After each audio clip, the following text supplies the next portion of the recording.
the Emperor's eye. The holodeble flickered with static before resolving into the hooded figure of Emperor Palpatine. His yellow eyes glowed like embers as he regarded his apprentice.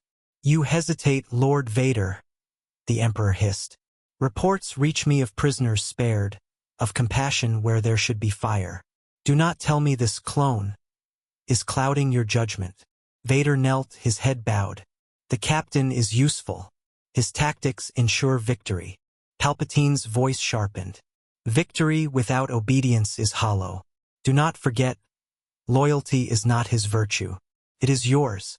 His presence gnaws at you, drags you toward weakness, toward the past." The transmission ended with a snap, leaving Vader alone in darkness. But the words lingered like a wound. Rex's unease. Rex didn't need a Jedi's senses to feel the tension building. The looks from officers, the whispers among troopers, they all knew he was playing a dangerous game. Some admired him for standing up to Vader. Others thought he was mad.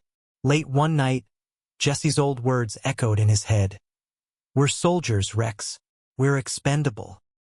He stared at his reflection in the polished wall of his quarters. Wrinkles lined his face now, scars ran deep, and yet, his loyalty still burned.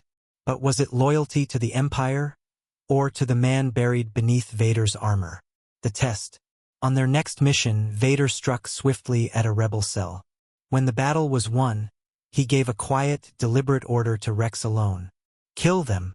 Captured rebels knelt before them, young, terrified, defenseless. Stormtroopers waited for Rex's command. Rex's hands tightened around his blaster. His throat went dry. This was no order meant for efficiency. This was a test. Slowly, he lowered his weapon. "No." The silence was suffocating. Troopers exchanged nervous glances. Vader's respirator hissed, louder, harsher, as if each breath was a war within. Finally, with a roar, his crimson blade ignited. Not at Rex, but at the ground beside him. Sparks sprayed, the air filled with the smell of burning durasteel. "Leave us," Vader growled to the troopers. They obeyed instantly, leaving only Rex and the Dark Lord in the hangar's dim light. The confession. For a long moment they stood in silence. Then Vader's voice, low and strained. "You defy me, yet I cannot kill you." Rex swallowed hard. "Because you know I'm right. Because you're still." "Do not say his name," Vader thundered, the Force rippling with fury. But the mask turned away, as though afraid to face Rex's eyes. "You don't need me to say it," Rex pressed, his voice steady but heavy with sorrow. "You remember him every time you look at me." The hangar trembled with the Force, crates rattling, bolts groaning under pressure. And yet Vader's blade did not strike.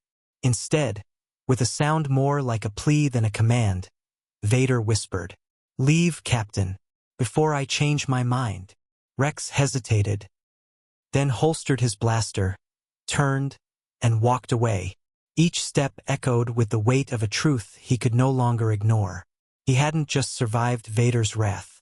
He had touched Anakin Skywalker's shadow.